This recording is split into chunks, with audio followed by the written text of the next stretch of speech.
6. We have one item on our agenda for this evening, and of course it's for discussion only, no action can will be taken. And that item is led by Terry Woodmansey, and it's information regarding the proposed Southwest Valley Crisis Services Center. So, Mark. Thank you, Mayor. Members of the council, what I would like to do tonight is just thank you for the opportunity to come before this body and speak about something that is so important to us. In the audience, we have Chief Dan Sabin from the Buckeye Police Department and Commander John Turpay from the Buckeye Police Department. Also, Terry Woodmansey will be doing a presentation tonight. Just a little bit of why they're here is to show support. This is a very unique opportunity for 3 cities, Avondale, Buckeye, and Goodyear, to share in something that's extremely important from a law enforcement standpoint, and to take into account the trauma that goes along with being the victim of these types of crimes and not re-victimizing or re-traumatizing those victims. So without further ado, I'll turn it over to Terry Woodmansey. Mayor, council members, I appreciate the opportunity to come out and talk to you about this. This is very dear and near to my heart, given the fact that I run our crisis services unit here in the city of Goodyear. I have been working with Commander Turpay from Buckeye for the last approximately about a year, and we are continuing to work forward to bring you a model program. In the past, we've presented you a model program in our crisis services unit, and now we want to move forward. And my hope is to share some information with you and answer questions that will help you to understand what we're looking at and why we want to bring this to the city. The Southwest Crisis Services Center is proposed to be held at the Watson and I-10 interchange area. It's about 10,000 square foot building, actually floor in a building that is being proposed at this time. The picture you see before you is actually the building itself that has been proposed. This center would service all of our adult sex crimes, our child sex, our physical abuse crimes, our domestic violence, and our elder abuse cases. We have found that crisis services centers provide the ultimate care. What's unique about the center we're talking about tonight, and it's not been done anywhere in the United States, is the partnership of 3 cities. Everywhere else that you go, you will find that it is one city taking on the liability, the feasibility, the financial, all of the components of a center such as this. It's very costly. It's very taxing on the system. And so we hope that by presenting it this way and looking at it in this proportion, we can provide something very unique, not only to the Southwest Valley, but as a model in this state and in the United States, to show that small cities can get together and build something that the bigger cities have as well. Nationwide, we have 4.5 million assaults on women every year. 85% of those RDV victims are women. 50% of those have children under the age of 12 in their households. And 3 women are murdered every day in the United States. Our sexual assaults happen about 2.5 minutes every day. 50% of the sexual assaults are on children. So it's really important that we think about those statistics, but I want to take you further. I want to take you to our Arizona statistics. Every 5 minutes, the police departments in the state of Arizona respond to a domestic violence call. And every 39 minutes within those calls, 1 or more children are witnessing this crime. It begins that cycle of violence that we talk about and you hear about so frequently. In 2004, 80 deaths occurred of women in the state of Arizona. We're finding when it comes to sexual assaults and child abuse, 1 in 4 girls and 1 in 6 boys are being victimized. And within the high school girl population, 8 out of 10 are being victimized, whether it's by a partner or a fellow teacher, a coach. It's just happening phenomenally across the United States. Arizona is not the only state, but we're seeing a high category of it. Goodyear. I'd like to show to you the differences that have occurred. Our population is growing at a high demand. Domestic violence in 2004, we had 139 cases that we worked avidly on. This last year, as you can see, it went up dramatically to 290. In sex-related crimes, we went from 6 to 16, and in child abuse, we went from 13 to 28. I can tell you this year, in 2006, we're not even in June, and we've already hit those stats. We are already there. It's not that we're not doing anything, it's that our population is growing, crime is going up, and we need to be more proactive. There's a lot more we can do. The Crisis Services Unit provides as much as we can with the limited resources we have in the West Valley. If you look in our West Valley, we have transportation issues, which you're all aware of. We also have issues with the other agencies providing services. Many of the agencies don't have any type of facility out here for our victims to go to. So we have to travel into them, and our victims have to travel into them. The agencies that are involved in this project is Avondale, Buckeye, Goodyear, Child Protective Services, the SANE nurses, which stands for Sexual Assault Nurse Examiner, that are trained and qualified to testify in court and help us with prosecution. We have a medical doctor, pediatrician, who has already assured us that she wants to be heavily involved and is an ideal candidate for this. We have the victim services unit from each agency. The county attorney's office is on board. Our town prosecutors, crisis counselors, the Never Again Foundation, which is a very unique foundation. They have yet to be ever housed in an advocacy center, which have offered to be on board, and they help with the civil side of things, which is an ideal situation for our victims because many times, especially in domestic violence, they need family court assistance. The Victims Legal Assistance Fund, which helps on the criminal side for our victims, and Southwest Behavioral Services, which will help with counseling. These are just a few of the agencies that have already said, yes, we want to be a part of this. It will make our center extremely unique. Here's how it'll feel. If you look above Goodyear, you see our lobby at the police department. That is what a victim is going to come into. If you look to the side of it at the proposed center, that is what we're proposing. There's a difference. Our Goodyear lobby is still sterile. We have to be safe, but it's sterile. It's made for both offenders and victims. A proposed center is about the victims. This center is about providing them somewhere safe and comfortable and somewhere where we can start a healing process. What we're providing now is okay, but it's not good enough. We need to do more. This is our interview room. I don't know how many people have had a chance to actually step in there, but it's kind of a very sterile room. There's a two-way mirror in the room. It's very sterile. That's where we have an opportunity to interview our victims. What you see to the side of it is a couch and walls and a small chair for a child and stuffed animals. That is a center where we're going to get our forensic interviews done. That center is going to be set up audio and video so that it will be utilized in court. The bottom pictures below the proposed center are other pictures, and these are all samples from the Mesa Center, which Commander Turpay was a very big part of. He helped get that created. Again, it's one city. This is going to be 3 that we're talking about. Below, you'll see someone listening to an interview. In that area is where we can all be, as a part of a team, working as a function to handle this case. So each case that's brought in and being interviewed, we can monitor it. It's going to affect a lot of things that that victim would go through.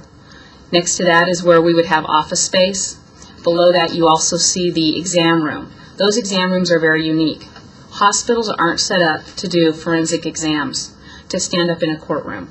They require very special equipment, and equipment that we're prepared to have there to do the best thing for these victims. We want to limit their trauma. And every time a victim gets re-interviewed or re-examined, they're re-traumatized, and we want to stop that. We also would provide a shower, because once you've gone through a medical exam, we're taking their clothes for evidence. We want to be able to provide them the ability to get cleaned up and provide them new clothes that they can go home and start fresh, start that day new. What you see to the side is what Goodyear gets to do. We travel. We take our victims to Child Help or to a family advocacy center in Glendale or Phoenix.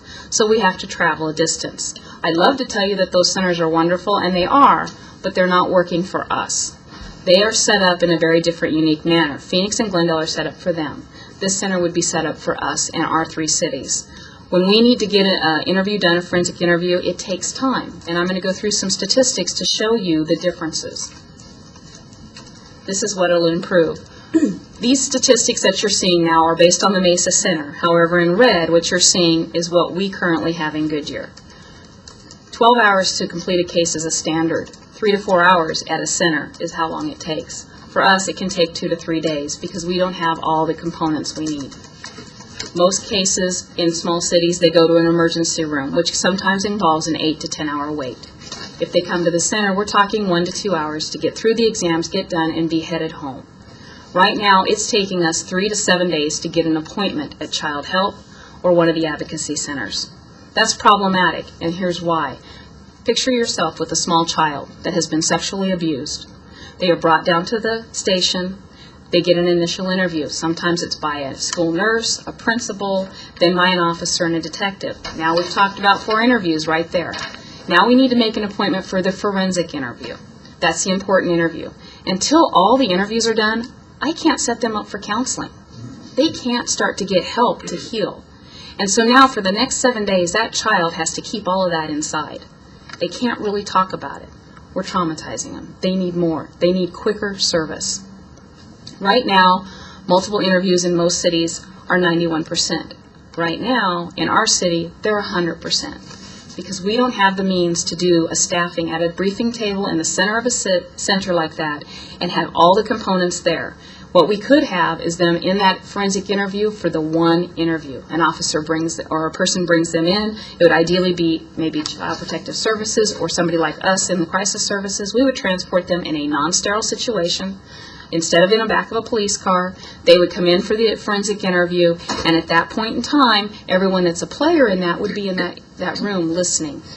The interviewer will have an earpiece. In that earpiece, we're going to be able to tell them things. Components are going to be able to say, a doctor may say, I need to know this. A detective may say, I need to know this. The questions will get answered. It'll all be audio taped and videotaped. One interview. It eliminates the multiple stories. There's another reason multiple interviews are a problem. Defense attorneys. They can really battle the interviews. If you have multiple interviews, things get changed. Maybe that was a leading question.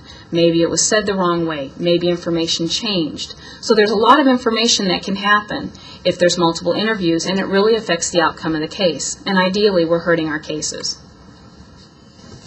42% conviction rate is what Mesa had before they started their center. It went to 94. Right now, we have a 50% conviction rate. We want to see that 94. We want to go up. 50% turn down is what they had. And when I'm talking about a turn down, I am talking about we get our case together and we send it to the county attorney. What happens is they review it and they either turn it down or further it, is sometimes what they call it, and send it back. Well, we need this. We want that. A lot of times when that happens, our suspect is back out on the street. They're back out to have contact with our victims.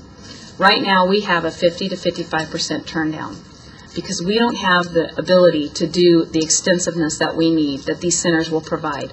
They provide us equipment, they provide us skilled professionals, they provide us all the different resources to put all the pieces of the puzzle together in one swoop. It's kind of like a one-stop shop.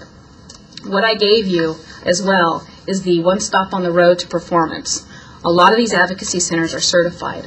I spoke to one of the vice presidents of the National Foundation and asked her, do we have a center that 3 cities have ever done, or 2 cities have ever done in the United States? And they told me no. We've never seen it done, but it's a great idea. I think it's a great idea. I think our chiefs think it's a great idea, and it's a way for us to move forward. We're trying to create a positive environment for a negative life experience.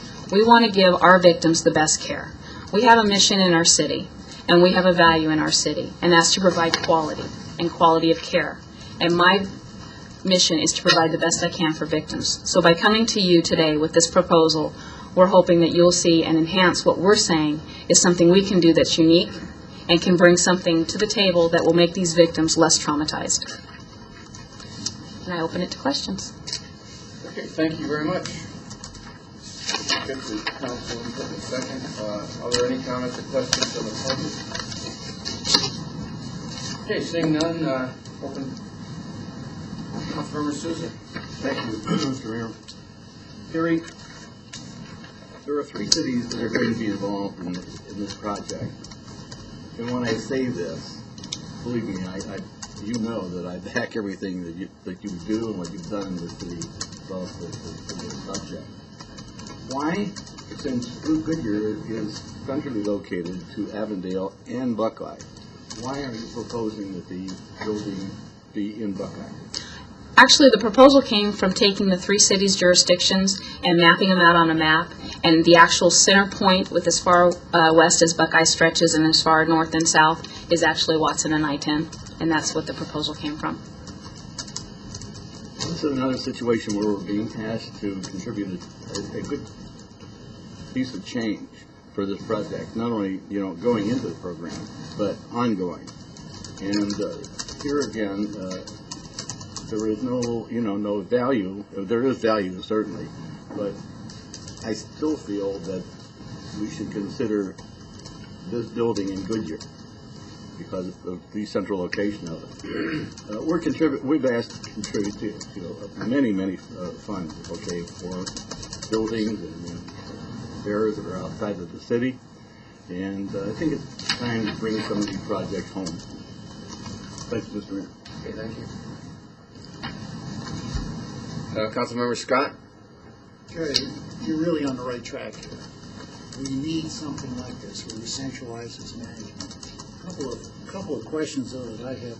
First of all, you said that we have to take these sexual assaults, no matter where they involve, out of the emergency department. That is an absolute truth. They do not belong in the emergency department. Ladies who have been victimized, children who have been victimized. Can you hear me? Do you have his microphone? I don't think the mic's on. You gotta lean forward a little. Yeah. I was just saying, did you hear the first part? No. I'm not going to hear it. He was complimentary. Yeah, it was complimentary because she was on the right track. The point I was trying to make is that this sexual assaults, domestic violence of any nature belongs out of an emergency department. Should not be managed in an emergency department unless it's associated with significant trauma that takes precedence over the examination you're doing. The other thing you said that's absolutely true is, and I've testified on many of these things, you have to have one interviewer. Having said all of that, I have some questions about what you're doing. First of all, you said that the hospitals can't do these exams. I think that's what I heard. That's not right. The hospitals can do them very adequately, but they don't belong in the emergency department. And the other thing you have to realize is that sometimes you have victims, little tiny victims, that have to be examined under anesthesia. So you need, and that's not uncommon, you can't examine little kiddies for sexual assault without putting them to sleep. You can, but that's cruel. So we need to have an affiliation with the hospital here. The next thing you said is your medical support, you have a pediatrician, and that's fine for the kiddies. But you also need a physician involved in this for adult people, also for big people as well as the little people. So having said those things, and again, you mentioned the same nurse. The same nurses have contributed a lot to this. But again, if they come across a situation where there's trauma of any kind, they're going to need backup in a hurry. That's why you need a hospital affiliated with this.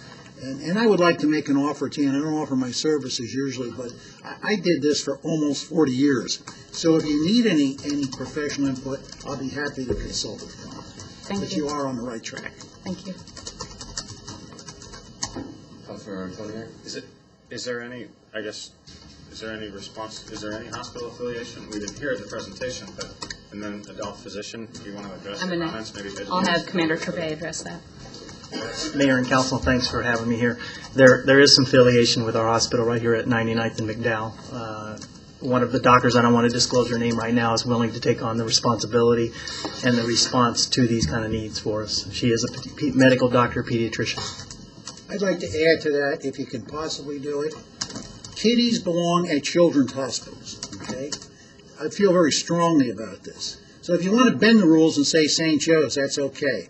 But they belong at children's hospitals. So if you have a problem that necessitates hospital care, you really ought to have an affiliation with children's hospitals. Agree. I absolutely agree. And in my history and experience in this, we affiliate ourselves with St. Joe's and some other hospitals to get the appropriate care. Okay. Because you mentioned Banner Estrella. That's not a children's hospital. Yes, sir, I know. Thank you. Councilmember Moore? Yeah, I wanted to get those two things cleared up before we went on. But, to me, this is a step in the right direction. It's a no-brainer. Those statistics are pretty alarming when I look at them, and I think that we've doubled those just in Goodyear alone. Avondale and Buckeye are going to experience them. Very, very little experience with the one in Mesa, but when I did work for Mesa Fire Department, it was very, very successful. The community applauded it. The victims occasionally came out and spoke on behalf of it, and it was very much something that's needed. As a parent, how could you say no? I look at that statistic and I think 8 out of 10 girls, and it scares the Jesus out of me that I'm entering that world with my daughter here shortly. So to me, it's $50,000, $75,000 a year, concerted effort between the 3 municipalities. It's kind of a no-brainer. Okay. Councilmember Lloyd? Because I agree with everything everybody has said tonight, and it's just, I like this idea of the team play we have here in the West Valley. We're doing a great job at it, And I think we should continue with it, and this is certainly worthwhile, and I am just astounded at the stats. And I'm not only concerned about the small children, I'm thinking about the women, and I mean, it's just extraordinary what's going on out there. I just have one question for the police chief. How long does it typically take when you're called out on one of these battered cases to go home? I mean, how long does it tie up the police department? Well, that depends on the seriousness of it. Domestic violence between two adults case, you're probably talking 2 to 3 hours from time of responding to maybe when someone's booked into jail, finishing the reports. But some of these more complicated cases, when you're talking about child sexual abuse or those kinds of things, those can be very lengthy. And sometimes the investigations can take several weeks to get everything done, all the reports back from all the experts. But I certainly agree we need something in this valley. Chief, if I can follow up on that comment. What percentage of the police time is taken for domestic violence? Is it large? Is it a large percentage of people's time? Mayor Kavanaugh, Vice Mayor Cavalier, it does take an extreme amount of time, and I would say it's probably from a criminal call standpoint, it's probably our third highest crime that we respond to. So in the significance of the total picture, yes, it takes a considerable amount. I was astounded by these statistics. They blow me over. Something really has to be done. I'm very concerned that. Yeah. If I could just add to that, I would like to tell you that, I'm looking at the potential growth in the Southwest Valley in terms of being, 20 years out. Phoenix Police Department, domestic violence is their number 2 call for service. Number 1 is false alarms. So that tells you where the roadmap as to where we're going to be in the future, if that gives you kind of a perspective. That is. And the other thing, I guess I need to ask people here in Goodyear, will this work with the New Life Center that we have in Goodyear? Yes, it would, because we refer a lot of our victims to the New Life Center, and they are a liaison that we have to help get our victims to centers. The biggest thing is, most of the time, I'll be honest with you, we don't put our victims in Goodyear in the New Life Center.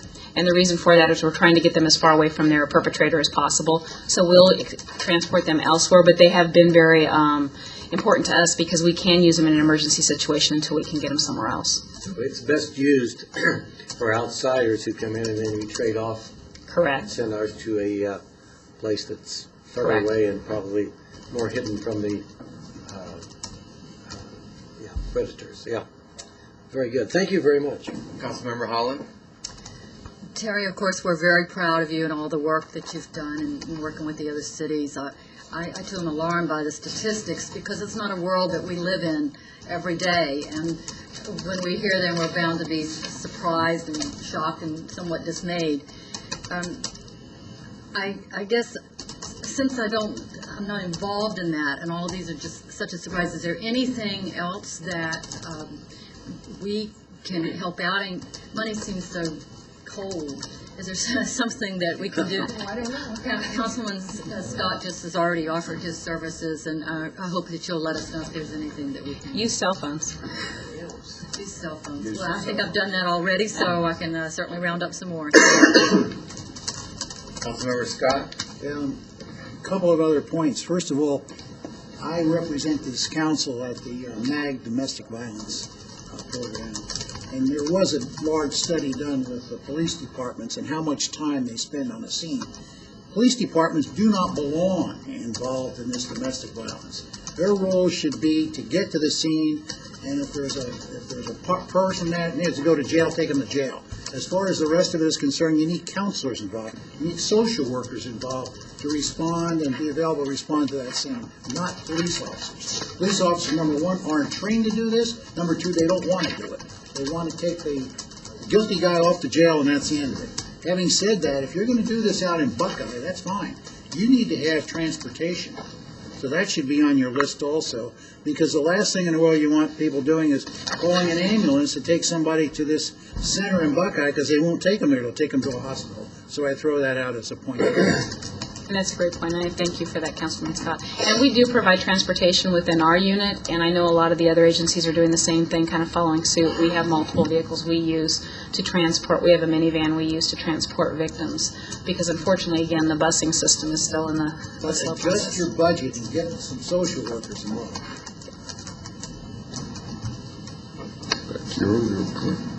Councilmember Souza? Thank you, Mr. Mayor.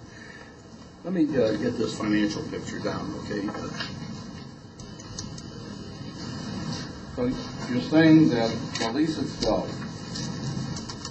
once this building is built, it's going to be $250,000 per year, and the Goodyear portion of that is going to be $83,333. That's correct. Correct? Okay. And then you pick up 25% of the director's salary. Correct. And going in initially, it's going to cost us $50,000. Well, and I think where that number comes from, yeah, we're looking at about $100,000 per year. That $50,000 number, I believe, is because of this center anticipated opening is next spring. So we'd be just paying for a portion of the year. But we're looking at providing $100,000 a year as part of our contribution to the center. Okay, thank you very much. Thank you. Mark, that building, go ahead. No, go ahead. Sorry. That building doesn't exist today, does it? No, sir, it does not. And so it's to be built, Correct. and apparently someone has a contractor lined up. Yes, and Buckeye can, or And, Commander Kerpay can talk to it. Is this just a part of that building, or is it? Yes. 10,000 square feet. What's the building to be used for in total? It's going to be mixed use. There'll be a lot of doctors' offices and dentists and things in that building, so it'll really be a healthcare type building. We're looking at occupying one half of the first floor, which is approximately 10,000 square feet. And the contract still yet has, we're still in negotiations, and I anticipate it to actually be less in terms of cost per square foot than what we're been quoted so far. So, Not according to construction costs. well, that's in my negotiations so far. It looks good, so I'm hoping I can sway him to come down a couple dollars a square foot between now and then. So, Councilmember Antonia? So, back to the statistics real quick on what you gave on the presentation. How many people within the city of Goodyear, how many residents would have gone through and seen these services? All the ones listed on our statistics this year would have gone, and we would probably have it, this year actually, for 2006, we probably would have already had about 300 to go through easily. Because the majority of your domestic violence, a lot of the services will be there, which will be great, so that they can do everything at one time. And there also will be a play area where if they have small children, they can be occupied while we're talking to the mom, and they don't have to sit through the interviews and things like that. I'm getting at Councilmember Scott's point about employing people, and this 100,000, about employing social workers, and I agree with you, but I think at least in the 5 to 10 year range, this $100,000, and we're not disagreeing here, but I'm just making the point that $100,000 is a pretty wise investment, given that's probably the minimum amount of money we would spend on a professional services contract. These are not my numbers. ASU did a large study on this involving several police departments throughout the state, law enforcement agencies. The Sheriff's Department was involved. DPS, I believe, was involved. And the bottom line is that they need to have trained people at the scene to manage these scenes. Otherwise, a police officer may sit around there for hours and hours doing nothing but holding a hand. What a waste. What a waste of time. And if I may interject, social workers are a great component, but I'm really going to stress for certified victim advocates because they have that next step and they're trained. And now that victim advocates are certified nationally now, so that's a real important point because they have those extra pieces that will help this whole process.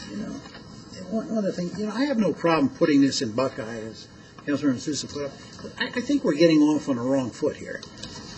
I really think that if we could somehow, it shouldn't be at a hospital, it shouldn't be in an emergency room, but it sure as heck should be in close proximity to that kind of facility.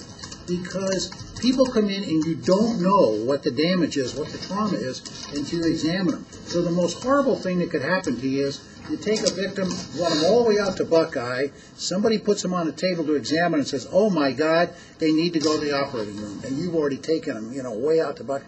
It should be in close proximity to a hospital, I think. Well, to relieve that, basically, we do an assessment right on scene. A lot of times, if fire comes out, they will assess the stability of a victim before we actually would transport them to the center like Fire that. does, they do a nice assessment. They do not do an internal exam. They aren't allowed to by law. And that's what I'm talking about. You're going to get a surprise, and it's going to happen fairly quickly. So if you're sitting out there in Buck Island, you've really put someone's life in jeopardy.